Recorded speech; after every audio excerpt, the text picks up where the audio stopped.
শিক্ষার্থীরা, আশা করি তোমরা সবাই ভালো আছো। আল্লাহর অশেষ মেহেরবানিতে তোমাদের দোয়ায় আল্লাহ পাক আমাদেরকে ভালো রেখেছেন। প্রিয় শিক্ষার্থী, তোমাদের সাথে আজকে আমি প্রায় 2 সপ্তাহ পরে ক্লাসে এসেছি।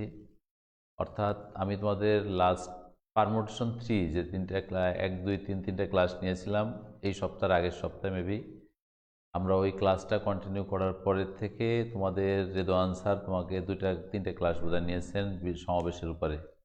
প্রিয় শিক্ষার্থী, আমি ক্লাসের ধারাবাহিকতায় আজকে পারমোটেশন করাবো তোমাদেরকে। আর পারমোটেশনের যে 4র্থ ক্লাস, আমি এই মুহূর্তে ঢাকা কলেজ এবং ঢাকা কলেজ সহ দেশের বিভিন্ন শিক্ষা প্রতিষ্ঠানের যে সকল শিক্ষার্থীরা, যে সকল অভিভাবক যারা আমাদের সাথে এই মুহূর্তে আছেন, প্রত্যেককে আমি স্বাগত জানাচ্ছি অনলাইন ক্লাসে। আমি Mohammad Nazrul Islam, assistant professor, mathematics, Dhaka college.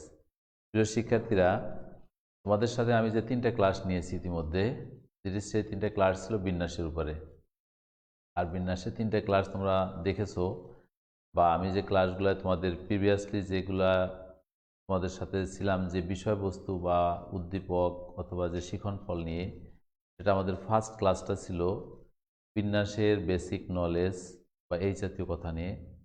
আমাদের সেকেন্ড ক্লাসটা তোমাদের সাথে ছিলাম আমরা বিন্যাসের কিছু প্রবলেম সলভ করেছি। থার্ড ক্লাসে আমরা বিন্যাসের একত্রে রেখে কোনো ওয়ার্ডকে একত্রে না রেখে এই জাতীয় যতগুলো প্রবলেম ছিল আমরা সেগুলো কন্টিনিউ করেছি।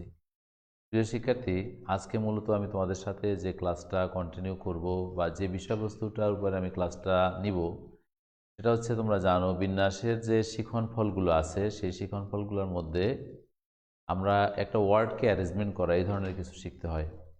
দেন কিছু ডিজিটকে অ্যারেঞ্জমেন্ট করা বা ডিজিট থেকে নাম্বার ফরম্যাট করা এই ধরনের কিছু প্রবলেম সলভ করতে হয়। তা আমরা আজকে যে প্রবলেমগুলো সলভ করব বা আজকের ক্লাসটা আমি যেভাবে ঠিক করেছি সেটা হচ্ছে, আমি ডিজিট থেকে কিছু প্রবলেম সলভ করব ডিজিটের উপরে। প্রিয় শিক্ষার্থী, একই ধারাবাহিকতায় তোমরা রুটিনে দেখেছো আগামী দিন সকাল 10টায় ইনশাল্লাহ আমার একটা ক্লাস আছে। আল্লাহ চাইতে ইনশাল্লাহ আমি এই ক্লাসটা তোমাদের সাথে কন্টিনিউ করব। কালকের ক্লাসটায় আমরা মূলত কিছু প্রবলেম আছে যেগুলো সলভ করতে গেলে বিন্যাসের নলেজও দরকার হয়, সমাবেশের নলেজও দরকার হয়। যেহেতু আমরা 4টা ক্লাস সমাবেশের উপর হয়ে গেছে, তো আমরা ওই টাইপের কিছু প্রবলেম আগামী দিন ইনশাল্লাহ সলভ করব। তো চলা যাক আজকে মূল আলোচনায়। প্রিয় শিক্ষার্থী, আমি তোমাদেরকে আজকের এই যে প্রবলেমগুলোর উপরে আমি একটা ছোট্ট স্লাইড বা কিছু প্রবলেম রেডি করে নিয়ে আসছি। তোমরা এই স্লাইডটা স্ক্রিনে পাবে। এই স্লাইডটা স্ক্রিনে দেখে তোমরা কন্টিনিউ, যদি স্লাইডটা থাকে না স্ক্রিনে, এই কারণে তোমরা স্ক্রিনশট নিয়ে নেবে। আর স্ক্রিনশট নিয়ে নেওয়ার পরে আমরা তোমার সামনে পাবে বা পরে সলভ করতে পারবে এবং বুঝতে একটু সহজ হবে। কারণ আমরা যখন প্রবলেমগুলো সলভ করি তখন যদি প্রবলেমগুলো আমাদের সামনে থাকে তাহলে আমরা সহজে বুঝতে পারি। আচ্ছা, ছোটো ওইটা দেয় না? আচ্ছা, বড় করে দিলে একটু। তাহলে আমরা যে প্রবলেমগুলো সলভ করতে চাচ্ছিলাম স্ক্রিনে তোমরা নিশ্চয়ই পাচ্ছ। আমরা এটাতে শুরু করি ইনশাল্লাহ। আমি 1 নম্বরে তোমাদের যে প্রবলেমটা রেডি করে নিয়ে আসছি সেটা হচ্ছে 1 2 3 4 5 6 5, 5টা ডিজিট। 1 2 3 4 and 5, এই 5টা ডিজিট আছে। বলা হলে 5টা ডিজিট থেকে 3 অঙ্কের কতগুলি সংখ্যা গঠন করা যায়। প্রিয় শিক্ষার্থী, আমরা কিন্তু লাস্ট ক্লাসে ডিজিটের কিছু প্রবলেম দেখিয়েছি এবং সেখানে তোমরা দেখেছো যে ডিজিটগুলো ইউজ করে কিভাবে নাম্বার ফরম্যাট করতে হয়। আমরা এখান থেকে 5টা ডিজিট আছে, আমরা এই 5টা ডিজিট থেকে 3টা ডিজিট ব্যবহার করব, ব্যবহার করে কতগুলি সংখ্যা তৈরি করতে পারি। অ্যাজ অ্যান এক্সাম্পল, আমরা কিন্তু ফর্মুলাগুলো শিখাইছিলাম, তাদের মনে আছে, NPR। এটা মানে কি? Factorial n divided by factorial n minus r। আমরা এই প্রবলেম দেখিয়েছি তোমাদের। একই সাথে তোমাদের আরও একটা ফর্মুলা আমরা শিখিয়েছি NPR এর ক্ষেত্রে n to the power r। এই দুটোর মধ্যে পার্থক্যটা কি? আমরা যখন NPR বলেছি তখন এই NPR এর ক্ষেত্রে অল আর ডিফারেন্স ছিল এবং এখানে রিপিটেশন বা পুনরাবৃত্তি ঘটবে না। আর নিচের এই সূত্রটা আমরা তখন ইউজ করব যখন পুনরাবৃত্তি ঘটবে।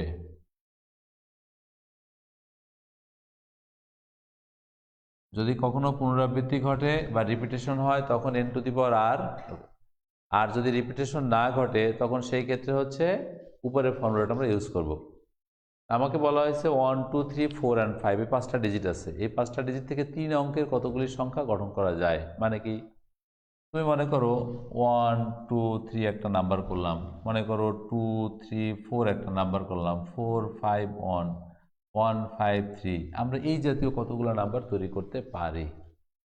প্রিয় শিক্ষার্থী, আমরা এই প্রবলেমটা দুইভাবে সলভ করতে পারি। যেমন 5টা ডিজিট আছে, 5টা ডিজিট থেকে আমি 3টা ডিজিট নিব, নিয়ে কতগুলো নাম্বার তৈরি হবে এরকম সরাসরি। আর যেহেতু তোমরা সমাবেশ বা নলেজ অর্জন করে ফেলছো, আচ্ছা আমি একটা শেষ করি। তাহলে 1 নাম্বার কথা ছিল আমাদের যে 5টি অঙ্ক হইতে কয়টা নেব, 3টি অঙ্ক নিয়ে নিয়ে গঠিত সংখ্যা। আমরা 5 হচ্ছে এন এর মান, 5টা যেহেতু অঙ্ক আছে, এন পি আর এর মান হচ্ছে 3, 5p 3। আমরা যদি এখানে বলি factorial 5 divided by factorial 5 minus 3, এই 5টা বস্তু আছে, 5টা ওই যে ফর্মুলার সূত্র থেকে আমরা, যেহেতু এখানে রিপিটেশনের কথা বলা নাই, যেহেতু আমরা কে বলেছি ফ্যাক্টরিয়াল 5 ইন্টু এত, তার মানে কি it is a 120 divided by 2, তার মানে 60 সংখ্যক নাম্বার ফরম্যাট করতে পারবো। আমি যেমন এক্সাম্পল দিয়েছি এখানে 4টা, তোমরা যদি চাও এরকম 60 সংখ্যক, এই 5টা ডিজিট থেকে 3টা ডিজিট ব্যবহার করবে, ব্যবহার করে 60 সংখ্যক নাম্বার তোমরা তৈরি করতে পারবে। প্রিয় শিক্ষার্থী, এখন যদি এই কোনো স্টুডেন্ট এইটাকে অন্যভাবেও করতে চায়, করার সুযোগ আছে। যেমন আমার কাছে 5টা ডিজিট আছে, এই 5টা ডিজিট আমি ইউজ করব, এই 5টা ডিজিট থেকে আমি কয়টা ডিজিট নিব, প্রতিবারে 3টা। এখন প্রথম কোশ্চেন থাকতে পারে স্টুডেন্টের যে আমি এই 5টা ডিজিট যে আমার কাছে আছে এর মধ্যে কোন 3টাকে নিয়ে আমি সাজাবো। আমি যেমন তোমাদেরকে বলেছি আগামী ক্লাসে আমরা দেখাবো ইনশাল্লাহ, কিছু প্রবলেম সলভ করতে গেলে আগে সমাবেশ করতে হয়, তারপরে বিন্যাস করতে হয়, বা বিন্যাস এবং সমাবেশের উভয় নলেজ দরকার হয়। আমরা ওই নলেজটা এখানে ইউজ করতে চাই। তাহলে কি আছে, আমার কাছে এই 5টা ডিজিট আছে। এখন এই 5টা থেকে আমি একবার ইউজ করছি 1 2 3, একবার ইউজ করলাম 2 3 4, একবার ইউজ করলাম 4 5 1। এখন কোন 3টা ইউজ করব এই 5টা থেকে, সেটা আমাকে সিলেকশন করতে হবে। যদি আমি এই প্রসেসে না করতে চাই, তাহলে সেটা সিলেকশন কেমনে করব। আমার কাছে সিলেকশন করা বা বাছাই করা বা সাবসেট করা আমরা প্রথম ক্লাসে আমিও বুঝিয়েছি, বা লাস্ট 4 ক্লাসে তোমাদের রেদওয়ান স্যার তোমাদেরকে শিখিয়েছে। কি শিখিয়েছে যে আমাকে সিলেকশন করার, সিলেকশনটা কখন করব। মনে করো তোমার এখানে 5টা ডিজিট আছে, তো এই 5টা ডিজিট থেকে 3টা ডিজিটকে নিতে হবে। আমি যেমন একটা এক্সাম্পল দিই, তোমরা যখন রিয়েল ক্লাসে থাকবে ইনশাল্লাহ তখন শুনবে বা দেখবে। মনে করো তোমার 5জন ফ্রেন্ড আছে, এখন এই 5জন ফ্রেন্ড থেকে তোমাকে 3জন ফ্রেন্ডকে তুমি ইনভাইট করতে চাচ্ছ। এখন তুমি যদি ইচ্ছে মতো এবিসি এক্স অ্যান্ড ওয়াই, এই তোমার 5জন ফ্রেন্ড, এখন তুমি মনে করলে আমি এবিসিকে ইনভাইট করবো, এক্স ওয়াই বাদ, তাহলে সাধারণত এক্স এবং ওয়াই তোমার প্রতি আনস্যাটিসফাই হবে।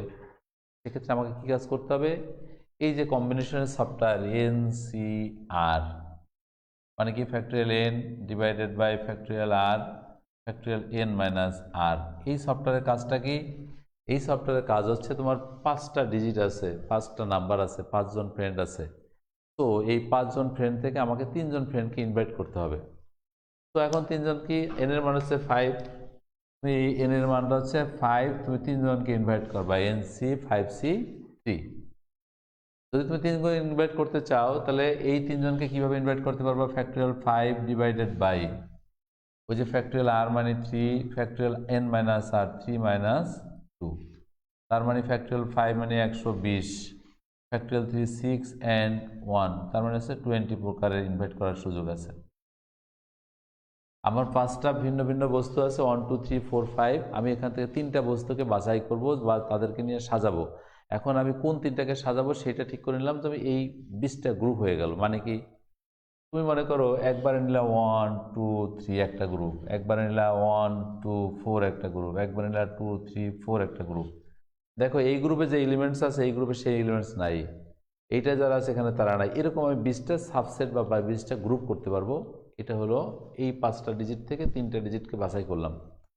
আমাকে বলা হয়েছে প্রতিবার 3টা সংখ্যা নিয়ে কতগুলি সংখ্যা তৈরি করা যাবে। এখন আমি যে 3টা বাছাই করলাম, এই 3টাতে যে সংখ্যা তৈরি করতে যাই, 1 2 3 একটা সংখ্যা, 1 3 2 একটা নাম্বার, 3 2 সরি হ্যাঁ হতে পারে 3 2 1 একটা নাম্বার, 3 1 2 একটা নাম্বার। এই যে নাম্বারগুলো আমরা ফরম্যাট করেছি, অর্থাৎ এই প্রথম যে 3টা নাম্বার আছে এখান থেকে তুমি যে ভিন্ন ভিন্ন নাম্বার তৈরি করছো, কীভাবে তৈরি হচ্ছে, অর্থাৎ এই 3টার ডিজিট নিজেদের মধ্যে ঘুরায় ঘুরায় তৈরি করা হচ্ছে। তো এই তিনটা ডিজিটকে নিজেদের মধ্যে ঘোরানোর সুবিধা কেমন সুবিধাবো 3p3। এই তিনটা ডিজিট আছে, সেই তিনটা ডিজিটকে নিজেদের মধ্যে ঘুরায় ঘুরায় লিখতে চাচ্ছি 3p3। আর এই 3p3 শব্দের অর্থ হলো ফ্যাক্টরিয়াল 3, তার মানে হচ্ছে 6। প্রিয় শিক্ষার্থী, পাঁচটা ডিজিট থেকে আমি কিন্তু অঙ্কটা শেষ করেছি এখানে, এটা একটা প্রসেস শেষ। সেকেন্ড আমরা বিকল্প আরেকটা প্রসেস যদি আমরা করতে চাই সেটা তোমাকে দেখাচ্ছি। দ্যাটস কি, পাঁচটা ডিজিট ছিল আমার, সেখান থেকে তিনটা ডিজিটকে বাছাই করলে 20 প্রকার গ্রুপ হবে। এই একটা গ্রুপ, একটা গ্রুপ, একটা গ্রুপ, এরকম 20টা গ্রুপ হবে। সো 20টা গ্রুপ থেকে ফার্স্ট গ্রুপকে যদি আমরা অ্যারেঞ্জমেন্ট করি বা সাজাই, তাহলে 3p3 6 প্রকার সাজাতে পারবো। আমি যদি সেকেন্ড গ্রুপ থেকে সাজাই 6 প্রকার, থার্ড গ্রুপ থেকে সাজাই 6 প্রকার। এই 20টা গ্রুপের প্রত্যেকটা গ্রুপে যে 3টা করে এলিমেন্টস আছে তাদেরকে দিয়ে নতুন নতুন সংখ্যা তৈরি করি, তাহলে 6টা করে নাম্বার হবে। তাহলে মোট তোমার কত হবে 20 × 6, তার মানে 1 2 0। তুমি এভাবে করলেও পাবে 20 × 6 কোন জায়গায়। আচ্ছা, এইভাবে যতগুলো সংখ্যা তুমি তৈরি করতে পারবে, এই সংখ্যাগুলো বলেছিলাম 5টা অঙ্ক থেকে 3টা অঙ্ক নিয়ে কতগুলো সংখ্যা তৈরি করা যাবে, এটা ছিল তোমার একটা কোশ্চেন। সেকেন্ড ছিল 5টা থেকে যদি তৈরি করতে চাই 3টা অঙ্কের মধ্যে, সেকেন্ড কোশ্চেনটা ছিল যে 5টি অঙ্কের কতগুলোতে জোড় অঙ্ক দ্বারা করতে হবে। অর্থাৎ আমি এই নাম্বারটা তৈরি করব, প্রতিবারে 5টা অঙ্ক থেকে 3টা অঙ্ককে নিব, নিয়ে একটা যতগুলো সংখ্যা তৈরি করা যায় একটা প্রসেস শেষ করলাম। সেকেন্ড যদি বলি, দ্বিতীয় কোশ্চেনটা ছিল বি, সেখান থেকে কী ছিল, এ বি এর মধ্যে 5টি অঙ্কের কতগুলি দ্বারা জোড় অঙ্ক তৈরি করা যাবে। 5 অঙ্কের কতগুলি জোড় অঙ্ক তৈরি করা মানে কি, আমরা গত ক্লাসে তোমাদেরকে জোড় অঙ্ক দেখিয়েছিলাম। তার মানে কি, তোমাকে যে নাম্বারগুলো তৈরি করতে চাও 1 2 3 5 and 4, তুমি যদি তৈরি করতে চাও 1 5 3 4 and 2, তুমি যদি তৈরি করো 4 5 3 1 2, আমরা এই জাতীয় যতগুলো নাম্বার লিখেছি প্রত্যেকটা নাম্বার কিন্তু জোড়। আমরা সেকেন্ড কোশ্চেনটা নিয়েছিলাম 5টি অঙ্কের কতগুলো থেকে জোড় সংখ্যা তৈরি করা যাবে।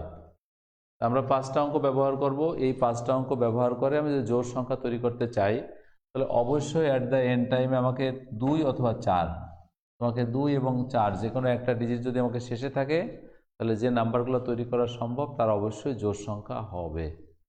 প্রিয় শিক্ষার্থী, তাহলে আমরা যদি জোড় সংখ্যা তৈরি করতে চাই, প্রথম শর্ত হচ্ছে আমি শেষে একদম লাস্ট পজিশনে হয় 2 রাখবো অথবা 4 রাখবো।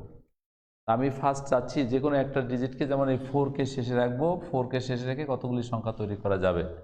তাহলে তোমরা এখানে লিখে নেবে যে জোড় সংখ্যা হতে হলে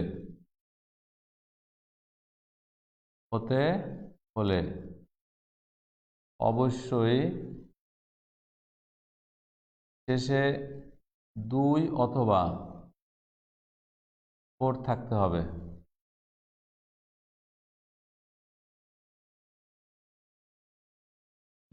শেষে 2 অথবা 4 থাকতে হবে।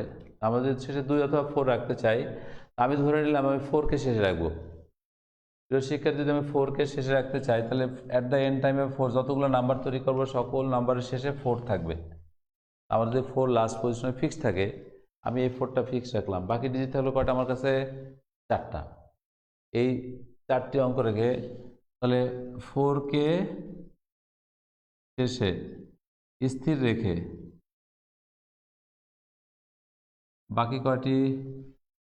বাকি 4টি অঙ্ক নিজেদের মধ্যে সাজানো যাবে। অর্থাৎ 4কে আমি শেষে রাখবো, শেষে রেখে বাকি 4টা অঙ্ক আমরা সাজাবো 4p4, তার মানে ফ্যাক্টরিয়াল 4। তার মানে ফ্যাক্টরিয়াল 4 হচ্ছে 24। আমরা সমস্ত ডিজিটগুলোকে নিজেদের মধ্যে সাজাবো, নিজেদের সাজাই যদি লিখি তাহলে এরকম 24টা সংখ্যা সাজাতে পারবো। কখন, যখন 4 লাস্টে ফিক্স থাকবে। প্রিয় শিক্ষার্থী, আবার যদি আমি 2কে লাস্টে ফিক্স রাখি, তাহলে এখানে এই 4টা ডিজিট ঘুরে ঘুরে লিখতেছি, তখন অনুরূপভাবে 4টা 24টা হবে। লিখবো অনুরূপ 2কে শেষে নিয়ে গঠিত সংখ্যা কত হবে, 4p4, তার মানে ফ্যাক্টরিয়াল 4, দ্যাট ইজ 24। তাহলে আমি 4কে শেষে নিয়ে একটা সংখ্যা গঠন করেছি, 2কে শেষে নিয়ে আরেকটা সংখ্যা গঠন করেছি। তাহলে মোট কতগুলো সংখ্যা, জোড় সংখ্যা কতগুলো হবে, অতএব 5 অঙ্কের জোড় সংখ্যা কত হবে? 24 প্লাস 24, দ্যাট ইজ 48। অর্থাৎ তোমার কোশ্চেনটা ছিল কি 5 অঙ্কের কতগুলো জোড় সংখ্যা গঠন করা যাবে। আমি জোড় সংখ্যার জন্য শেষে রাখতে যাচ্ছি 2কে অথবা 4কে। যদি আমি 2কে শেষে রাখি তাহলে 24টা তৈরি করার সুযোগ আছে, 4কে শেষে রাখলে 24টা সংখ্যা তৈরি করার সুযোগ আছে। আমরা এই টাইপের অঙ্ক পূর্বের ক্লাসগুলোতে করেছি, জাস্ট একটু মনে করাই দেওয়ার জন্য। প্রিয় শিক্ষার্থী, আমরা 3 নাম্বার যে প্রবলেমটা তোমাদের জন্য নিয়েছি সেটা হচ্ছে প্রত্যেকটি অঙ্ককে যে কোনো সংখ্যক বার নিয়ে 3 অঙ্ক বিশিষ্ট কতগুলি সংখ্যা গঠন করা যাবে। তার মানে কি, আমরা গত ক্লাস সহ এই পর্যন্ত যতগুলো প্রবলেম সলভ করেছি ওই প্রবলেমগুলোতে কিন্তু রিপিটেশনের কোনো সূত্র ইউজ করি নেই। আমরা এই রিপিটেশনের ইউজ করার জন্য বা এই নলেজটুকু আর্ন করার জন্য আমরা একটা প্রবলেম নিয়েছি যে প্রত্যেকটি অঙ্ককে যে কোনো সংখ্যক বার নিয়ে 3 অঙ্ক বিশিষ্ট কতগুলি সংখ্যা গঠন করতে পারবো। মানে কি,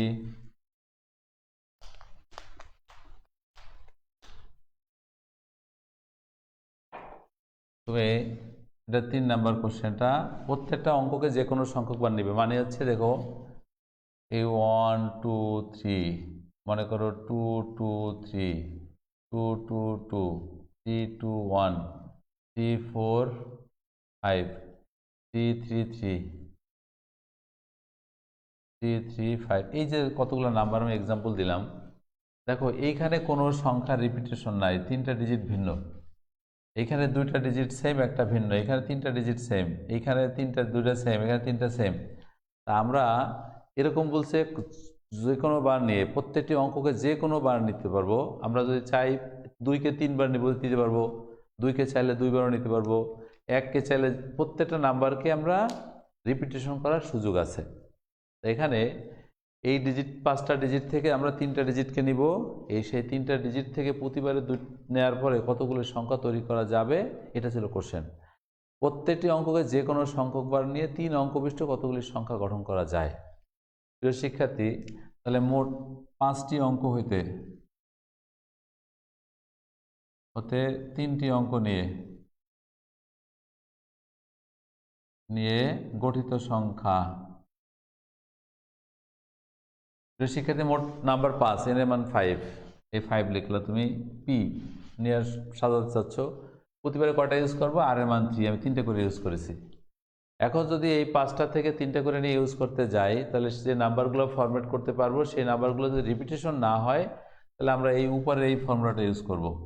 আর যদি পুনরাবৃত্তি হওয়ার সুযোগ আছে সেক্ষেত্রে n to the power r। তার মানে আমাকে বলা হয়েছে যে কোনো সংখ্যক বার নেওয়ার সুযোগ আছে।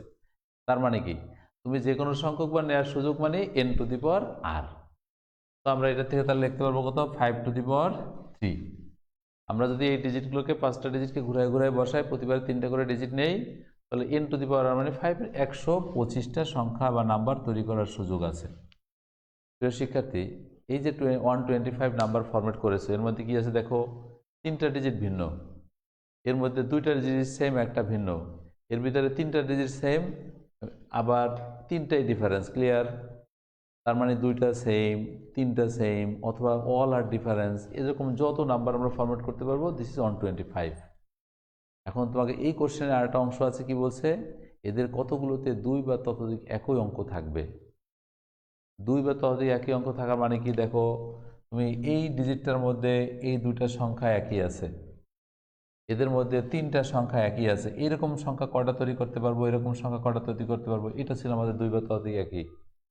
প্রিয় শিক্ষার্থী, তাহলে এই 5টা ডিজিট থেকে আমরা 3টা ডিজিট যদি অল আর ডিফারেন্স ইউজ করি, তাহলে 1 নম্বর কোশ্চেনে তোমাকে দেখাইছিলাম যে 5টা অঙ্ক থেকে 3টা নিব, factorial 5 divided by factorial 5 minus 3। আমরা এই প্রসেসটা করবো, সমাবেশ একটু পরে শিখাই। তাহলে এটা যদি করি আমি কি পাবো? 120/2, তার মানে 60টা নাম্বার ফরম্যাট করা যাবে। আমি 125টা নাম্বারের মধ্যে এই যে 60 নাম্বার 1 নম্বর অঙ্কে প্রবলেমটা সলভ করে পেয়েছিলে, এই 60 কারা? এই 60 হচ্ছে 3টা ভিন্ন, এই 3টা কোজিনি, এই 3টা ভিন্ন, এই জাতীয় যে নাম্বারগুলো প্রমোট করছে, একটা নাম্বার একটা নাম্বার, এরকম যে নাম্বারগুলো আমরা তৈরি করতে পারিছি, এরকম নাম্বার হবে 60 সংখ্যক। আর এই 125-এর মধ্যে কারা আছে? এই অল আর ডিফারেন্স তারাও আছে, 2টা সেম একটা ডিফারেন্স তারাও আছে, 3টা সেম তারাও আছে। তার মানে তুমি 125 থেকে যদি 60কে মাইনাস করো তাহলে যে নাম্বারটা পাবে সেই নাম্বারটা কারা? যার 2টা ডিজিট সেম, যার 3টা ডিজিট সেম, যার 3টা ডিজিট এর মধ্যে 2টা সেম, এরকম যতগুলো নাম্বার আছে তারা হবে 125 থেকে -60 গেলে। কারণ এই 60 কারা, এই 60 হচ্ছে অল আর ডিফারেন্স, 1 2 3, তিনটাই ভিন্ন, একটাও সেম না, তিনটাই ভিন্ন, শুধু 60। অর্থাৎ তুমি লিখবে কিরকম, 2 বা ততোধিক একই অঙ্ক, 2 বা ততোধিক সংখ্যা, যেভাবে বাংলাটা ছিল, 2 বা ততোধিক একই অঙ্ক থাকবে, 2 বা ততোধিক একই অঙ্ক থাকে, অঙ্ক থাকবে এরকম সংখ্যা কত হবে, 125 -60, দ্যাটস ইকুয়ালস টু, বিয়োগ করলে 5, দ্যাটস 65। এই যে 65 তুমি নাম্বার পেয়েছো, এই 65 নাম্বারের বৈশিষ্ট্য হচ্ছে যার ভিতরে 2 বা ততোধিক একই ডিজিট থাকবে। ক্লিয়ার? প্রিয় শিক্ষার্থী, আমরা কি কি শিখলাম? আমরা প্রথম ক নাম্বার যে কোশ্চেনটা তোমাকে সলভ করেছি, আমরা এই প্রসেসটা সলভ করব, অর্থাৎ 5টা থেকে 3টা নিয়ে 60 সংখ্যক। আমি সমাবেশে যে এক্সাম্পলটা দিতে চেয়েছিলাম, এই এক্সাম্পলটা পরে আবার ঠিক করে দেবো তোমাদেরকে। তাহলে 5টা থেকে 3টা নিয়ে সাজালে 60 নাম্বার তৈরি করা যাবে, আর 2 বা ততোধিক যার মধ্যে একই সংখ্যা থাকবে এরকম নাম্বার হবে 125 -60, দ্যাটস ইকুয়ালস টু 65। আশা করি 1 নাম্বার যে প্রবলেমটা আমরা নিয়েছিলাম, আমরা এই প্রবলেমের 3টা সলভ করেছি। তোমাদের এইটার উপরে যদি কারো কোনো কোশ্চেন থাকে বা কমেন্টস থাকে, তোমরা অবশ্যই কমেন্টসগুলো পাঠাবে, এবং ইনশাল্লাহ আগামী দিনের ক্লাসে আমি তোমাদের এই কমেন্টসগুলোর উপরে কথা বলবো। প্রিয় শিক্ষার্থী, আমি 2 নম্বর স্লাইডে যাব, 2 নম্বর অঙ্কটা যাব, যে 2 নম্বর প্রবলেমটা রেডি করেছি, অর্থাৎ 0 থেকে 9 পর্যন্ত 10টা ডিজিট আছে।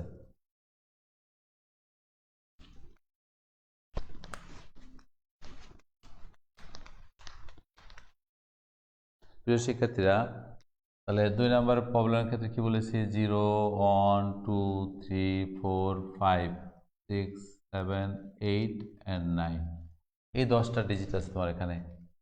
তাহলে 1 নম্বরের কোশ্চেনটা কি বলা হয়েছে, প্রত্যেকটি অঙ্ককে প্রত্যেক সংখ্যায় একবার ব্যবহার করব, ব্যবহার করে 50 থেকে 60, 50,000 থেকে 60,000-এর মধ্যবর্তী কতগুলি সংখ্যা গঠন করা যাবে। তার মানে কি বললাম, এই যে 50 থেকে 60, আমরা প্রত্যেকটা ডিজিটকে একবার ব্যবহার করব, কোনো ডিজিটকে রিপিট করা চলবে না। প্রিয় শিক্ষার্থী, আমরা এই 50,000 থেকে 60,000-এর মধ্যে নাম্বার তৈরি করতে চাচ্ছি, 0 থেকে 9 পর্যন্ত 10টা ডিজিটের থেকে নাম্বার নেব। শর্ত কি, 50,000 থেকে 60,000-এর মধ্যে নাম্বার তৈরি করতে হবে। তো এইরকম যদি কোনো নাম্বার ফরম্যাট করতে চাই আমরা, তার মানে 50001 থেকে 5999, এই যতগুলো নাম্বার আছে এরা সবাই 50 থেকে 60,000-এর মধ্যে।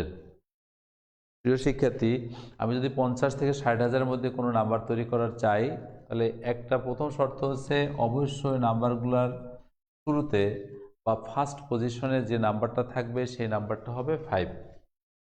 প্রিয় শিক্ষার্থী, আমি আবার বলছি, যেহেতু আমাকে চাচ্ছি 50,000 থেকে 60,000 পর্যন্ত কোনো নাম্বার ফরম্যাট করতে, তো এরকম যদি কোনো নাম্বার হয় সেই নাম্বারগুলো কিন্তু 50 থেকে 60,000-এর মধ্যে।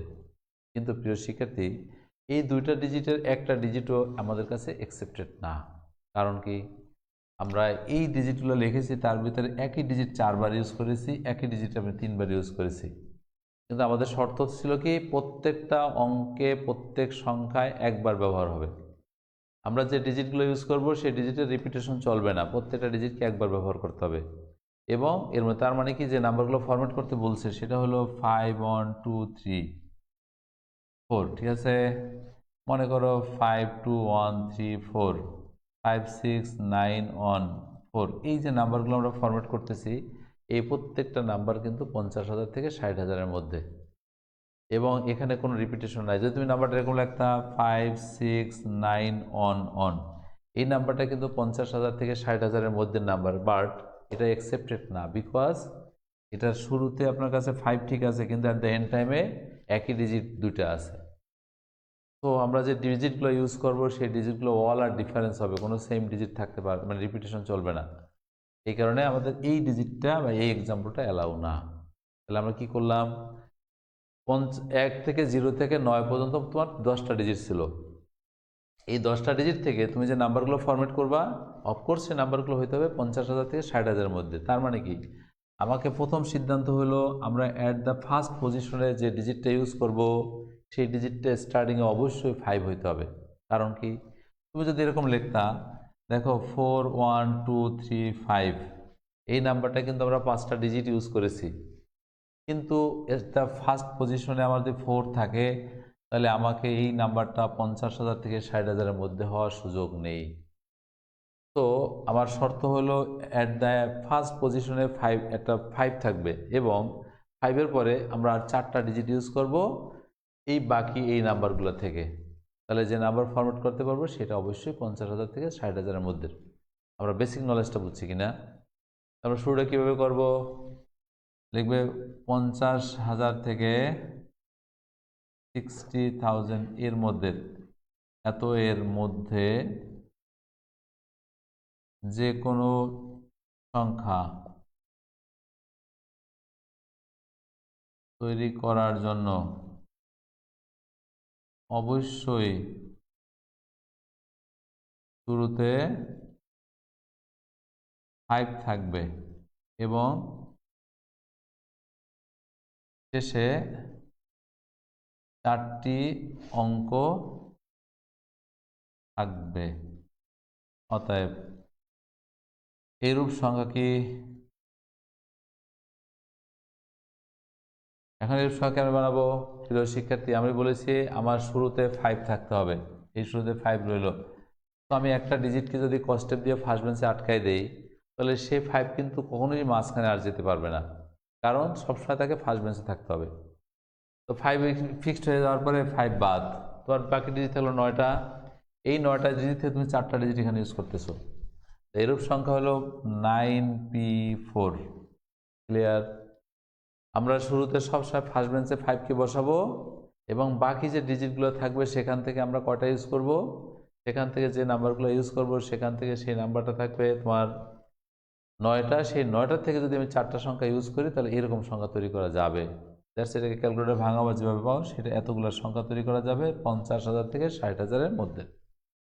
প্রিয় শিক্ষার্থী, এটা ক্যালকুলেটর ভাঙাইতে পারো বা সূত্রে ভাঙাইতে যেভাবে করো, ফ্যাক্টরিয়াল 9 বাই ফ্যাক্টরিয়াল 9 - 4, এটা করলে যেটা হবে সেটা অ্যান্সার, বা ক্যালকুলেটর চাপ দিয়ে মানটা বের করে নেবে। এইবারে প্রিয় শিক্ষার্থী, সেকেন্ড একটা প্রবলেম করেছি। প্রত্যেক অঙ্ককে যে কোনো সংখ্যক বার নিয়ে গ্রামীণ ফোনের কতগুলি নম্বর তৈরি করা যাবে?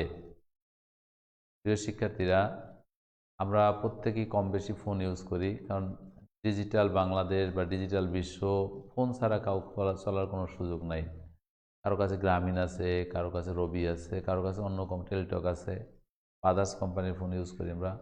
এনিওয়ে, বলা হলো একটা এক্সাম্পল যে গ্রামীণ ফোনের কতগুলো সংখ্যক নম্বর তৈরি করা যাবে যে কোনো সংখ্যক বার নিয়ে অঙ্কগুলোকে। তার মানে কি, এইখানে যে কোনো সংখ্যক বার নেওয়ার মানে হলো এখানে রিপিটেশন করা যাবে। তাহলে এবারে আমরা 2 নাম্বারটা যদি যাই, তোমাকে বলা হলো গ্রামীণ ফোন কতগুলো নাম্বার তৈরি করতে পারবে। এখন মনে করো তুমি যে নাম্বারটা ইউজ করো 017, মনে করো 11, মনে করো 563219, এটা যে কোনো একজন একটা নাম্বার। আবার ফোন দিও না, কেউ ফোন দিয়ে আর বিপদে পড়ো না। 01711563219, আমরা একজন গ্রামীণ ফোনের একজন ইউজারের একটা নাম্বার নিলাম। আবার দেখো 01, তোমার এক বন্ধুর নাম্বার 0111113429, কি বলে 6, ঠিক আছে। আবার মনে করো আরেকজন একটা নাম্বার তুমি চিন্তা করো 011111 4টা 1, 0172222, এরকম অগণিত নাম্বার বাংলাদেশে আছে। এখন তুমি মনে করতে পারো স্যার শেষে যে নাম্বারগুলো কই গেল আমরা দেখি না। এগুলো সাধারণত ওরা কর্পোরেট নাম্বার বলে, ওদের কোম্পানিতে ইউজ করে বা আদার্স কোথায় ইউজ করে, এটা আমাদের সাধারণত আমরা যারা কাস্টমার তাদের কাছে নাই বললেই চলে। প্রিয় শিক্ষার্থীরা, আমি যে এই নাম্বারগুলো এক্সাম্পল দিয়েছি, এই প্রত্যেকটা নাম্বারেরই দেখো তুমি শুরুতে কিন্তু 017 এটা ফিক্সড। গ্রামীণ ফোনের যে নাম্বারগুলো তোমার কাছে, আমার কাছে বা XYZ যার কাছে যে নাম্বার আছে, প্রত্যেকটা নাম্বারে কিন্তু অ্যাট দ্য ফার্স্ট পজিশনে 017। প্রিয় শিক্ষার্থী, 017 হওয়ার পরে বাকি যে নাম্বারগুলো আছে সেখানে তোমাকে কিন্তু 8টা ডিজিট ইউজ করতে বলা হয়েছে। দেখো এখানে 8টা ডিজিট ইউজ করতে বলা হয়েছে। তাহলে গ্রামীণ ফোনের যে বর্তমান যে নাম্বারের সংখ্যা 017 কোড দেন তারা 8টা ডিজিট ব্যবহার করতেছে। এখন এই 8টা ডিজিটের মধ্যে কি মনে করো এই নাম্বারটা যদি আমরা চেঞ্জ করলাম, সাপোজ 10 বললাম, এখানে এখানে দিলাম সাপোজ 8, তাহলে এই যে নাম্বারটা আমি লিখলাম, দেখো এই 8টা ডিজিটের ভিতরে সকল ডিজিটগুলো ভিন্ন। আমরা এই 8টা ডিজিটের মধ্যে 4টা ডিজিট সেম, বাকিগুলো ভিন্ন। এই 8টার সেম 8টা, এই 8টার সেম। মনে করো এক ভদ্রলোকের নাম্বার 0170000, ক্লিয়ার? 2 4 8টা, ওকে। এরকম আমরা কিন্তু অগণিত নাম্বার বর্তমানে চালু আছে। তাহলে এখন তোমার কোশ্চেনটা ছিল যে প্রত্যেকটা ডিজিটকে যে কোনো সংখ্যক বার নেওয়া যাবে, এখানে অল আর ডিফারেন্সও নেওয়া যাবে, 4টা সেম হইতে পারে, 2টা সেম হইতে পারে, 2টা সেম হইতে পারে, এরকম যে কোনো সংখ্যক বার ইউজ করে কতগুলো নাম্বার তৈরি করা যাবে, এটা হলো তোমার কোশ্চেন। প্রিয় শিক্ষার্থী, তাহলে আমরা কি কাজটা করবো? ফার্স্টে 017কে ফিক্সড করব, কারণ গ্রামীণ ফোনের কোড হচ্ছে 017। তো আমরা যদি এই টুকরো যদি না সাজাইতে হয়, এটা মনে করো আমরা একটা এক্সাম্পল দিই যে ফার্স্টে যিনি থাকে তাকে আমরা কস্টেপ দিয়ে আটকাই দেই। তাহলে এই 3টা ডিজিটকে আমি প্রথমে ফিক্সড নিয়ে নিলাম।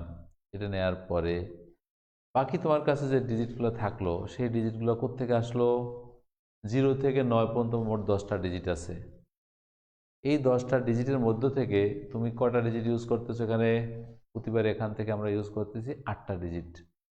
তাহলে একবার মোট এখানে মোট 10টি অঙ্ক আছে, মোট 10টি অঙ্ক আছে। যদি 10টা অঙ্ক থাকে, এই 10টা অঙ্ক আছে যার মধ্যে 017, ঠিক আছে, 017 স্থির রেখে বাকি 8টি স্থানে 10টি অঙ্ক হইতে নিয়ে সাজানো যাবে। কত যাবে? 10p8। আমরা 10টা স্থান থেকে বাকি আমরা যদি 8টা স্থান সাজাতে যাই, তাহলে 10p8 হয়ে গেল। প্রিয় শিক্ষার্থী, 10p8 শব্দের অর্থ কত? n to the power R 10 to the power 8। Because আমার কিন্তু এইখানে যে নাম্বারগুলো আছে সেখানে কিন্তু আমরা রিপিটেশন বা পুনরাবৃত্তি করা যাবে। বলা হয়েছে প্রত্যেক অঙ্ককে যে কোনো সংখ্যক বার ব্যবহার করা যাবে। আমরা যে নাম্বারগুলো তৈরি করেছি এখানে অল আর ডিফারেন্স বলেছি, এরাও এর মধ্যে আছে। 3টা সেম, বাকিগুলো ভিন্ন, তারাও আছে। 8টা সেম, তারাও আছে। সবাইকে নিয়ে এতগুলো সংখ্যক নাম্বার তৈরি করার সুযোগ আছে। তাহলে এখন তোমাকে যদি কোশ্চেনটা করে গ্রামীণ ফোন কতগুলো নাম্বার তৈরি করতে পারবে, সারা দেশে এত সংখ্যক নাম্বার তৈরি করার সুযোগ পাবে বা আছে। প্রিয় শিক্ষার্থী, তাহলে এই অ্যান্সারটা এভাবে রাখলেও চলবে, তো অথবা তুমি এই অ্যান্সারটাকে সাজায় নিতে পারো। আমরা একটু মুছে ফেললাম।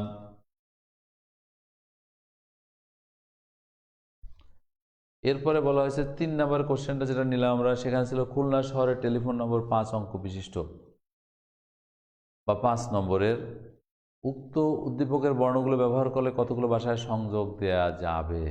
যাদের বাড়ি খুলনা তারা হয়তো বুঝবে। খুলনা ডিজিটের 5 অঙ্কের, ঠিক আছে। তাহলে খুলনা শহরে যদি নাম্বারগুলো 5 অঙ্কের থাকে, এই নাম্বারগুলো থেকে যে কোনো সংখ্যক বার নিয়ে কতগুলো বাসার সংযোগ মানে কি? এখন তুমি দেখো, এক ভদ্রলোকের বাসার টেলিফোন নাম্বার 51234, মনে করো 55324, মনে করো 55532, 5552, অথবা 5টাই 5। তাহলে এই যে নাম্বারগুলো আমরা ফরম্যাট করলাম, খুলনা শহরের যতগুলো টেলিফোন বাসার সংযোগ দেওয়া যাবে সেই সংযোগের সংখ্যা, এরকম সংখ্যক নাম্বার তৈরি করার সুযোগ আছে। প্রিয় শিক্ষার্থীরা, তাহলে আমরা 0 থেকে 9 পর্যন্ত মোট 10টা ডিজিট ছিল বা 10টা ডিজিট আমাদের আছে। এই 10টা ডিজিট থেকে আমরা প্রতিবারে 5টা ডিজিটকে নিব। 5টা ডিজিট থেকে যে নাম্বারগুলো তৈরি করব, এরকম খুলনা শহরে কতগুলো নাম্বার সুযোগ আছে। কিন্তু প্রিয় শিক্ষার্থী, যদি এরকম কোনো কথা কেউ প্রশ্ন করি আমরা যে 04444, এরকম একটা নাম্বার যদি আমরা তৈরি করতে চাই, অথবা মনে করো 01234, এখানে কিন্তু আমরা 5টা ডিজিট ইউজ করেছি, বাট 5টা ডিজিট ইউজ করা সত্ত্বেও আমাকে মিনিংফুল নাম্বার হচ্ছে 4 অঙ্কের, কারণ শূন্যটা ফার্স্ট বেঞ্চে বসছে এই কারণে। আমরা এই প্রথম যে পজিশনটা, যে অঙ্কগুলো তৈরি করব বা যে নাম্বারগুলো ফরম্যাট করব, এই প্রথম পজিশনের এই নাম্বারগুলোতে কখনোই আমরা 0 বসাতে পারবো না। প্রিয় শিক্ষার্থী, 0 থেকে 9 পর্যন্ত মোট 10টা তোমার ডিজিট আছে। এখন তুমি 1 নাম্বারে এই ফার্স্ট পজিশনে যাকে বসাবে সেই নাম্বারটা কি হইতে পারে? হইতে পারে 1, হইতে পারে 2, হইতে পারে 3। তার মানে কি, তুমি মনে করো 1 2 3 4 5 6 7 8 and 9, এই 9টা ডিজিটের মধ্যে থেকে যে কোনো একটা ডিজিট ফার্স্ট পজিশনে বসবে বা বসতে হবে। কেন জিরো বসানো যাবে না? সাপোজ আমি জিরো এখানে লিখলাম। এখন এরপরে তুমি কি কাজ করবা? এখান থেকে এখন 4টা ডিজিট এবার বসাতে হবে। তার মানে 4টা ডিজিট বসাবো কেমনে? মনে করো 4 1 2 3, মনে করো 2 2 3 3, মনে করো 2 3 3 1, মনে করো 4 4 4 4। এই যে নাম্বারগুলো করলাম 0 1 2 3 4, ঠিক আছে? মনে করো 5 0 0 0 0। এই যে নাম্বারগুলো আমরা তৈরি করে দেখাইলাম, প্রত্যেকটা নাম্বারের মধ্যে ফার্স্ট পজিশনে 1 আছে, বাকি 4টা ডিজিট আছে, 2 আছে, বাকি 4টা ডিজিট আছে, 5 আছে, বাকি 4টা ডিজিট আছে। তো এরকম আমরা যতগুলো নাম্বার তৈরি করতে পারছি প্রত্যেকটা নাম্বার কিন্তু মিনিংফুল হয়েছে, বাট নিচের যে নাম্বারটা তৈরি করেছি এই নাম্বারটা কিন্তু 5 অঙ্কের অর্থপূর্ণ হয়নি। এখন প্রিয় শিক্ষার্থী, তোমাদের হয়তো অনেক কোশ্চেন থাকতে পারে, স্যার টেলিফোন নাম্বার 50 বসাইলে ফার্স্টে অসুবিধা কি? এই ক্ষেত্রে এই ধরনের কোশ্চেন তোমরা দেখবা, তোমাদের কাছে যে বই আছে অথবা ভর্তি পরীক্ষার বই যদি কেউ ফলো করে থাকো, ওখানে অনেক ভর্তি পরীক্ষার কোশ্চেন আছে। সেখানে তোমরা দেখবে ওখানে কিন্তু উল্লেখ থাকে যে শূন্যকে প্রথমে বসিয়ে কোনো নাম্বার তৈরি করা যাবে না, এরকম একটা শর্ত উল্লেখ করা থাকবে। যেহেতু আমরা এখানে শর্তটা ইউজ করি না, তাহলে কী কাজটা করব? আমি শূন্যকে বসাবো না, না বসিয়ে এই 1 থেকে 9 পর্যন্ত মোট 9টা ডিজিটের মধ্যে থেকে যে কোনো একটা ডিজিটকে আমি ফার্স্ট পজিশনে নিয়ে আসবো।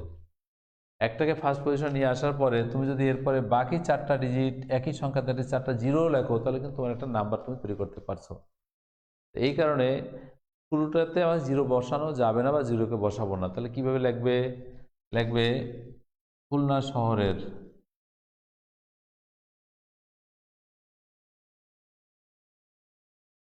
টেলিফোন নম্বর 5 অঙ্ক বিশিষ্ট। খুলনা শহরের টেলিফোন নম্বর 5 অঙ্ক বিশিষ্ট। অতএব শুরুতে কত? 1 থেকে 9 শূন্য ব্যতীত, শূন্য ব্যতীত অবশিষ্ট 9টি, শূন্যকে বাদ দিয়ে অবশিষ্ট 9টি অঙ্ক হইতে একটি নিয়ে, কি বললাম? খুলনা শহরের টেলিফোন 5 অঙ্ক বিশিষ্ট, শুরুতে মানে এট দ্য ফার্স্ট পজিশনে, ফার্স্ট পজিশন শূন্যকে বাদ দিয়ে অবশিষ্ট 9টি অঙ্ক হইতে একটি নিয়ে, এবং শেষে দেখো এরপরে 4টা অঙ্ক লাগতেছে, শেষে শেষে 4টি স্থানে স্থানে 10টি অঙ্ক হতে 4টি নিয়ে। প্রিয় শিক্ষার্থী, এখানে কি বলেছি? শুরুতে আমি 9টার থেকে একটা নেব, শূন্যকে ব্যতীত অবশিষ্ট 9টি অঙ্ক হইতে একটি নেব শুরুতে। এই যে আমরা দেখাইছি 1 2 3, এই দেখাই শূন্য নিতে পারবো না, এটা বাদ দিলে বাকি 9টার থেকে একটা নেব। আর কি করব? অবশিষ্ট 4টা, এই যে অবশিষ্ট 4টা, এই 4টা জায়গায় কাদেরকে নিব? সেক্ষেত্রে কিন্তু আবার শূন্য আসতে পারবে। কারণ কি, তুমি 5 লিখেছো, তারপর যদি শূন্য লেখো কোনো আপত্তি নাই। তুমি 6 লিখেছো, 0 1 2 3 4, তাতে কোন তো আর 3, শূন্যকে প্রথমে লিখলে তুমি এই যে নাম্বারগুলো তৈরি করলে সে কিন্তু 5 অঙ্কের মিনিংফুল নাম্বার হবে। তার মানে কি, শূন্য শুধু ফার্স্ট পজিশনে বসতে পারবে না, কিন্তু সেকেন্ড থার্ড ফোর্থ ফিফথ পজিশনে যে কোনো জায়গায় শূন্য বসানো যাবে। সো 1 নাম্বার জায়গার জন্য 9টার থেকে একটা নিতে হবে, 9টার থেকে একটা নিলে আমি এরকম একটা হিসাব পাবো এই যে পর্যন্ত। আর অবশিষ্ট 4টি স্থানে বলেছি 10টা অঙ্ক থেকে 4টা নিয়ে সাজানো যাবে, নিয়ে সাজানো যায়। কত প্রকার যাবে? 9p1, 9টা থেকে আমি একটা নেব। আর কি কাজ করব? অবশিষ্ট 10টা থেকে 10p4, 9p1 মানে কি? তো 9 ইন্টু 10p4 মানে হচ্ছে 10⁴। প্রিয় শিক্ষার্থী, এখানে কেন আমরা 10 আর শুধু নিলাম? কারণ হচ্ছে এইখানে যে অবশিষ্ট 4টি স্থান আছে, সেই 4টা স্থানে যাদেরকে ইউজ করবে সেখানে কিন্তু একই সংখ্যা রিপিটেশন হওয়ার সুযোগ আছে বা করতে পারবে। তো এই রিপিটেশন এই ক্ষেত্রে 10⁴, আর এখানে আছে 9। তাহলে বর্তমানে খুলনা শহরে তুমি এই ডিজিটগুলো ব্যবহার করে এত সংখ্যক টেলিফোন নম্বর সংযোগ দেওয়ার সুযোগ আছে। প্রিয় শিক্ষার্থী, আমরা ডিজিট সম্পর্কে অনেকগুলো প্রবলেম সলভ করেছি। আমি আশা করি তোমরা এই প্রবলেমগুলো দেখলে এবং তোমাদের কাছে যে রাইটারে বই থাকুক না কেন, ওই বইগুলোর থেকে প্রবলেমগুলো দেখে যদি সলভ করো, অবশ্যই তোমার ডিজিটের অঙ্কগুলো সলভ করতে পারবে ইনশাল্লাহ। প্রিয় শিক্ষার্থী, আমরা একটু এবার ডিজিটের বাইরে দু একটা প্রবলেম যাই। একটু মুছে নিলাম। ডিজিটের বাইরে যদি বলা হয়, আমরা একটা চক্রাকারে বা গোল টেবিলের একটা অঙ্ক দেখব, যেটাকে বলেছিলাম। মনে করো তোমাদের সব রাইটের বইতে অঙ্কগুলো আছে। বলা হলো যে তুমি 5 জন বিজ্ঞান বিভাগের তোমার বন্ধুকে এবং 5 জন কলা বিভাগ বা মানবিকের ছাত্রকে তোমার বাসায় দাওয়াত করবে। 5 জন বিজ্ঞানের ছাত্র এবং 5 জন মানবিকের ছাত্রকে একটি রাউন্ড টেবিলে কত সংখ্যক উপায় বসানো যাবে যেন মানবিকের ছাত্র পাশাপাশি না হয়? প্রিয় শিক্ষার্থী, আমরা এর বাইরে একটা প্রবলেম সলভ করব, যেটা তোমাদের বইয়ের সাথে মিলে দেখতে পারো, সব রাইটার বইতে আছে, কত নাম্বার আছে খুঁজে নাও। বলা হলো 5 জন মানবিকের ছাত্র, 5 জন বিজ্ঞানের ছাত্র। তাহলে এই 5 জন মানবিকের ছাত্র এবং 5 জন বিজ্ঞানের ছাত্রকে আমরা একটা গোল টেবিলে বসাবো। শর্ত কি? মানবিকের ছাত্র পাশাপাশি বসা যাবে না। এখন বিষয়টা কিরকম বুঝো? প্রিয় শিক্ষার্থী, তোমার বাসায় তুমি 5 জন তোমার আর্টসের ফ্রেন্ডকে দাওয়াত করলে আর 5 জন সায়েন্সের ফ্রেন্ডকে দাওয়াত করলে। এখন বলা হলো যে এদেরকে একটা রাউন্ড টেবিলে খাবার খাওয়াবে। শর্ত হচ্ছে আর্টসের ছাত্ররা পাশাপাশি বসতে দেওয়া যাবে না। কারণটা কি? আর্টসের লোকজন ঝামেলা এমনি একটু বেশি করে, যদি পাশাপাশি দেখে ওরা গ্রুপিং করবে, তো ওদেরকে পাশাপাশি বসতে দেওয়া যাবে না। তার মানে হচ্ছে কি, আমি 5 জন সায়েন্স, একজন বিজ্ঞান, একজন বিজ্ঞান, এই 4 জন বিজ্ঞানের ছাত্রকে 4টা স্থানে বসিয়ে দিলাম। প্রিয় শিক্ষার্থী, 4টা বিজ্ঞানের ছাত্রকে 4টা স্থানে বসাই দেই, তাদের মাঝখানে দেখো এইখানে একটা ফাঁকা জায়গা থাকবে, এই একটা ফাঁকা জায়গা থাকবে, এই একটা ফাঁকা জায়গা, এই যে 5টা ফাঁকা জায়গা থাকবে, এই 5টা ফাঁকা স্থানে আমি 5 জনের যদি মানবিকের ছাত্রকে বসিয়ে দিই, তাহলে তারা পাশাপাশি হবে না। দেখো একজন সায়েন্স আছে, এই আর্টস, এই আর্টস, এই একজন সায়েন্স আছে, এই একটা আর্টস আছে, একটা আর্টস আছে, একজন সায়েন্স, মাঝখানে আর্টস আছে। সুতরাং এরকম আমি যদি তাদেরকে বসানো হয় বা বসাই, তাহলে মানবিকের ছাত্র 2 জন পাশাপাশি হবে না বা থাকবে না। প্রিয় শিক্ষার্থীরা, তাহলে এখন এরকম বলছিল কত সংখ্যক উপায় তাদেরকে সাজানো যাবে যেন মানবিক পাশাপাশি না হয়। তাহলে কিভাবে বসাবো? তাহলে সেক্ষেত্রে এখন এদেরকে বসানোর ক্ষেত্রে আমার কিন্তু বলছে কত রকমের সাজানো যাবে বা বসানো যাবে। এখন তুমি মনে করো এই সায়েন্সের স্টুডেন্টের নাম এ, এটার নাম মনে করো বি, এর নাম মনে করো সি, এর নাম মনে করো ডি, এর নাম মনে করো ই, সাপোজ। এখন তুমি যদি এ নামের স্টুডেন্টকে যদি প্রথম পজিশনে বসাইছিল, তাকে যদি তুমি ডি এর স্থানে নিয়ে যাও, ডিকে যদি সি এর জায়গায় নিয়ে যাও, বিকে যদি আপনার ই এর জায়গায় নিয়ে যাই, অর্থাৎ তাদের মধ্যে যদি স্থান পরিবর্তন করি, তাহলে কিন্তু আর তাদের মধ্যে স্থান পরিবর্তন করার মিনিংটা হলো তারা পাশাপাশি আর মানে হওয়ার কোনো শর্তে ব্যাঘাত ঘটাচ্ছে না। আমি প্রিয় শিক্ষার্থী, এই ক্ষেত্রে তোমাদেরকে আমি সবসময় একটা এক্সাম্পল দেই। যেমন মনে করো তোমরা ক্লাসরুমে যখন বসো, আমাদের ক্লাসরুমে বসার সিস্টেমটা কি? 2টা বেঞ্চ থাকে, একটা হাই বেঞ্চ, একটা লো বেঞ্চ। তো আমরা যখন স্টুডেন্টরা বসি তখন কীভাবে লো বেঞ্চে বসি, হাই বেঞ্চে আমাদের বই থাকে, খাতা থাকে লেখার জন্য। এখন মনে করো তুমি 5টা হাই বেঞ্চ আর 5টা লো বেঞ্চ পাশাপাশি আছে। এখন এই হাই বেঞ্চে সায়েন্সের স্টুডেন্টকে বসতে দিলাম, আর যেখানে তোমাদের খাতা পত্র বই থাকতো সেখানে তোমরা সায়েন্স স্টুডেন্টরা বসলো, আর লো বেঞ্চ যেখানে থাকবে সেই লো বেঞ্চে আর্টস স্টুডেন্টরা বসবে। এখন এই 1 নাম্বার হাই বেঞ্চ থেকে প্র্যাকটিক্যালি চিন্তা করো, 1 নাম্বার হাই বেঞ্চের স্টুডেন্টকে তুমি যদি 3 নাম্বার বেঞ্চে নিয়ে যাও, 3 নাম্বার হাই বেঞ্চের স্টুডেন্টকে যদি 2 নাম্বারের জায়গায় নিয়ে যাও, 2কে যদি 1-এর জায়গায় নিয়ে আসো, তাহলে মাঝখানে যে লো বেঞ্চ ছিল তাতে কি কোনো ফাঁকা জায়গা বা শর্তের কোনো ব্যাঘাত ঘটবে কিনা?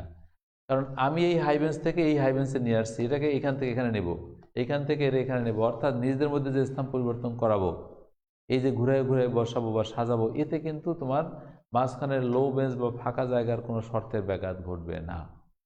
প্রিয় শিক্ষার্থীরা, তো এরকম যদি আমরা ঘুরে ঘুরে বসাতে পারি বা সাজাতে পারি, তাহলে যত রকমের সাজানো যাবে সেই ক্ষেত্রে কি হবে, যাতে সায়েন্স এবং আর্টস এর মধ্যে স্থান বা তাদের মধ্যে যে শর্ত, সেই শর্তের কোনো ব্যাঘাত ঘটবে না। প্রিয় শিক্ষার্থী, সেক্ষেত্রে একটা জিনিস মাথায় রাখতে হবে, এই গোল টেবিল বা এই জাতীয় রাউন্ড কিছুকে যদি অ্যারেঞ্জমেন্ট করতে বলা হয়, তাহলে সেক্ষেত্রে একজনকে স্থির রাখতে হয়।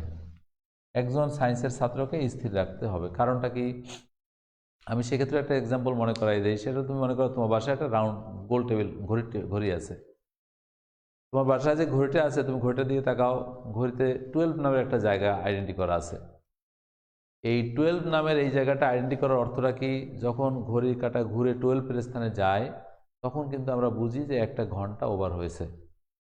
যদি তোমার ঘড়িতে 12 নামের জায়গাটা না থাকতো, তাহলে সারা জীবন ঘড়ির কাঁটা ঘুরতো, কটা বাজতে আমরা খুঁজে পেতাম না। ক্লিয়ার? এর চেয়ে তো আরও একটা সহজ এক্সাম্পল দেই। মনে করো তোমরা স্পোর্টসে পিলো পাস দেখো। পিলো পাসের সিস্টেমটা কি? একটা পিলো থাকে, পিলোটা মুভ করে, একটা মিউজিক থাকে, মিউজিকটা পিলোটাকে মুভ করতে সাহায্য করে। যখন মিউজিকটা অফ হয়ে যায় তখন পিলোটা কিন্তু থেমে যায়। তার মানে কি? রাউন্ড জায়গায় পিলোটা মুভ করতেছে। এখন মিউজিক যদি না থামতো, তাহলে পিলো কেমন পর্যন্ত চললেও কোনোদিন থামার সুযোগ ছিল না। তার মানে কি? পিলোকে একটা আইডেন্টি প্লেস হচ্ছে মিউজিক। ঘড়ির কাঁটায় 12 হচ্ছে একটা আইডেন্টি প্লেস, অর্থাৎ ওখানে গেলে একবার ঘুরছে এটা বলতে পারবো। তা প্রিয় শিক্ষার্থী, এই জন্য যখন রাউন্ড কিছু থাকবে তখন আমরা একটা জায়গাকে ফিক্সড করব, ওর সাপেক্ষে বাকিরা ঘুরবে, যতবার ঘুরবে ওর সাপেক্ষে কাউন্ট করতে পারবো। তাই সেই ক্ষেত্রে আমরা কি কাজটা করব? আমার বিজ্ঞানের ছাত্র ছিল, তোমার বিজ্ঞানের ছাত্র হলো 5 জন। বিজ্ঞানের ছাত্র হলে কষ্ট 5 জন। আর মানবিকের ছাত্র কত? 5 জন। এখন আমরা কি বলেছিলাম? একজন বিজ্ঞানের ছাত্রকে স্থির রেখে, তাহলে একজন বিজ্ঞানের ছাত্রকে স্থির রেখে বাকি 4জন বিজ্ঞান ও তাদের মাঝে 5 জন মানবিকের ছাত্রকে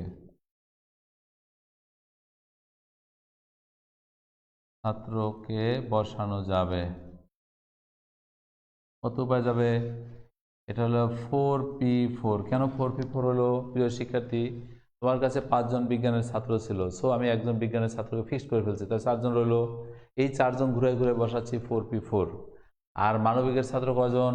5 জন। এরা হতো 5P5। কারণ আমি তো একটা বিজ্ঞানের ছাত্রকে ফিক্সড করেছি, মানবিক করি নাই, তার মানবিক তো কমে নেই।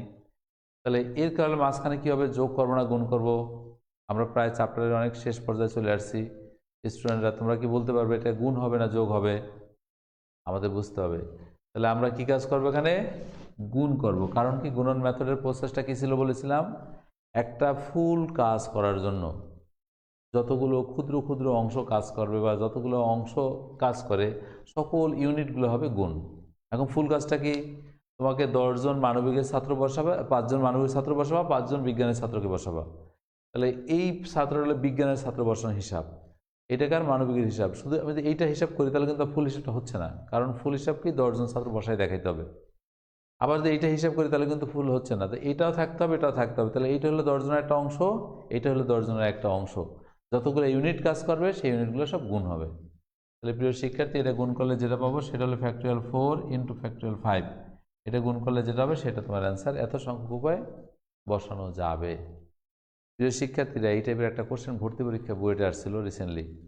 আমি যতটা মেমোরিতে আছে, মনে করো তোমার কাছে 5টা হোয়াইট মুক্তার দানা আছে আর তোমার কাছে 5টা রেড মুক্তার দানা আছে।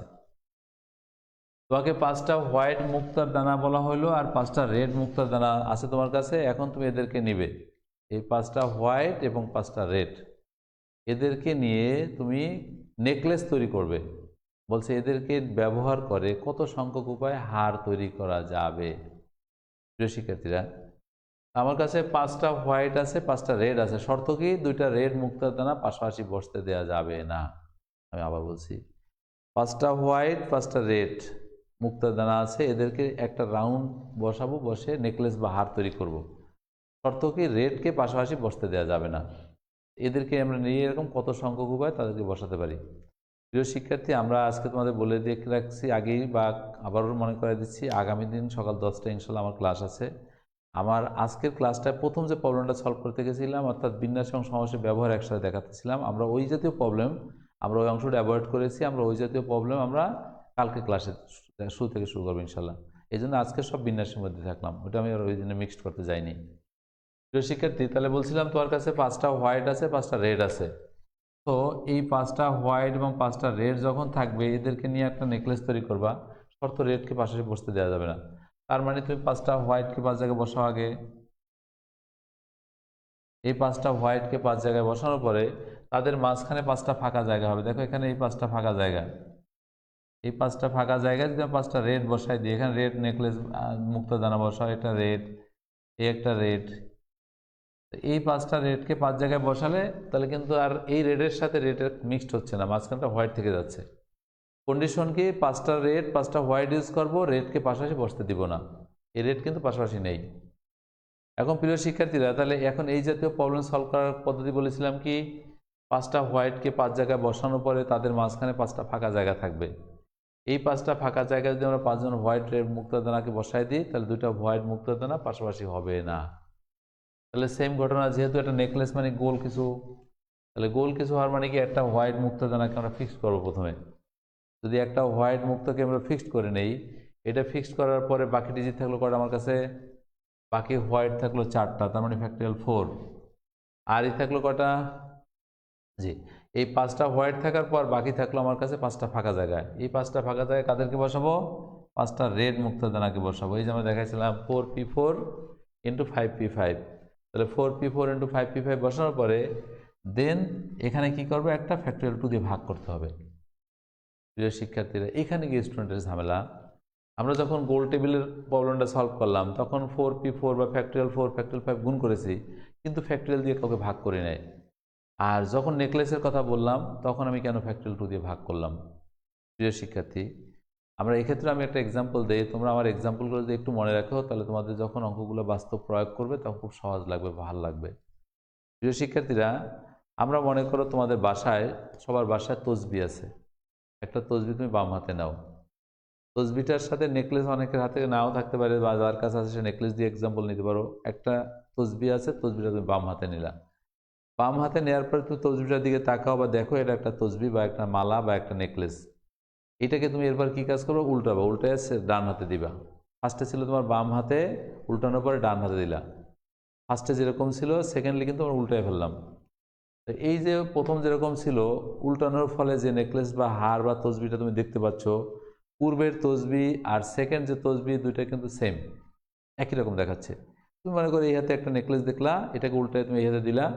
প্রথম নেকলেসটা এবং দ্বিতীয় নেকলেসটা কিন্তু কোনো পার্থক্য নেই বা ডিফারেন্স নেই।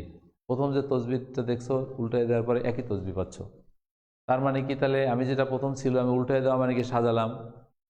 এখন সাজানোর অর্থটা কি, আমরা যখন ট্রায়াঙ্গেল বলছিলাম, ম্যাথমেটিক্স বলেছিলাম, সেক্ষেত্রে কি ছিল, মনে করো 3টা আছে, বা এই যতগুলো একই বর্ণ থাকে আমরা ততগুলো ফ্যাক্টরিয়াল দিয়ে ভাগ দিয়ে দিই। মনে করো 3টা ছিল, তাহলে ফ্যাক্টরিয়াল 3 দিয়ে ভাগ দেবো। প্রিয় শিক্ষার্থী, এখানে 2টা নেকলেস বলছি আমরা, একটা নেকলেস বাম হাতে, একটা এরপর উল্টাই দিলাম, তার মানে আর এক রকম সাজালাম। তাহলে সাজাবো কেন, যেহেতু বিন্যাস বলছি। এখন আপনার কাছে প্রথম যে নেকলেসটা ছিল সেটা বাম হাতে থাকা, উল্টাই দেওয়ার পরে যে নেকলেসটা দেখছি, দুটো কিন্তু সেম হওয়ার কারণে যতগুলো সেম থাকে ততগুলো ফ্যাক্টরিয়াল দিয়ে ভাগ করতে হয়। এই কারণে এখানে ফ্যাক্টরিয়াল 2 দিয়ে ভাগ করতে হয়েছে। প্রিয় শিক্ষার্থী, আমি আবার মনে করাই দিচ্ছি, তুমি মনে করো নেকলেসটা বাম হাতে ছিল একটা অ্যারেঞ্জমেন্ট, উল্টাই দিলে আর একটা অ্যারেঞ্জমেন্ট বা সাজানো ব্যবস্থা। প্রথমটা এবং দ্বিতীয়টা কিন্তু সেম, তো দুইটা যখন সেম থাকবে ফ্যাক্টরিয়াল 2 দিয়ে ভাগ হইল। প্রিয় শিক্ষার্থী, আর এখানে কেন ভাগ করতে হয় না বা ভাগ কেন করা যাবে না, তুমি কোনো রাউন্ড টেবিলে খাবার দিয়ে ফ্রেন্ডে বসিয়ে দিয়েছো একটা অ্যারেঞ্জমেন্ট। এখন যদি তুমি চাও রাউন্ড টেবিল উল্টায় দিবে, উল্টালে কি আর খাবার টেবিলে থাকবে, তখন আর অ্যারেঞ্জমেন্ট থাকবে না, সবার পা উপরে চলে যাবে, মাথা উপরে চলে আসবে, এটা অ্যারেঞ্জমেন্ট সম্ভব না। তো দিস টাইপ অ্যারেঞ্জমেন্টের জন্য আমরা ফ্যাক্টরিয়াল 2 দিয়ে ভাগ করতে পারি না, কারণ উল্টায় দিলে সেম হচ্ছে না। আর এটাকে যখন উল্টাচ্ছি তখন সেম হচ্ছে, তো এটা ফ্যাক্টরিয়াল 2 দিয়ে ভাগ হলো আর এটাতে ভাগ হইল না। আমরা মনে রাখবো, যাদেরকে অ্যারেঞ্জমেন্ট করা যাবে সেখানে ফ্যাক্টরিয়াল 2 দিয়ে ভাগ করব, অ্যারেঞ্জমেন্ট না করা গেলে ভাগ করব না। প্রিয় শিক্ষার্থী, আমরা আজকে অনেকগুলো প্রবলেম সলভ করেছি ইনশাল্লাহ।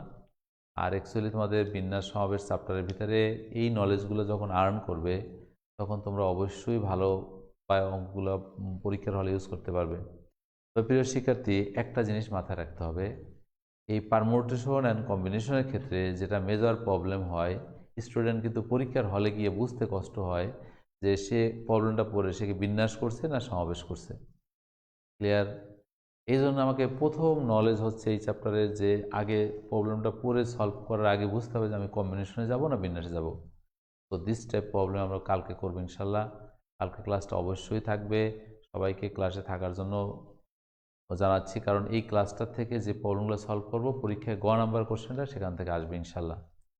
আশা করি তোমাদের আজকের ক্লাসের উপরে যদি কারো কোনো কমেন্টস থাকে, কোনো প্রশ্ন থাকে অবশ্যই পাঠাবে, আমরা কালকে সলভ করব। একই সাথে প্রথম যে প্রশ্নটা তোমাদের করতে গিয়ে আমি বিন্যাসে করেছিলাম সলভ, বিন্যাসে শিখবে, আর সমাবেশে কীভাবে করতে সেটা কালকে শেখাবো ইনশাল্লাহ। আজকে সমাবেশ অংশটা ইগনোর করলাম, ঠিক আছে? সবাই ভালো থাকো, সুস্থ থাকো, সবার জন্য শুভকামনা রইল। আল্লাহ হাফেজ।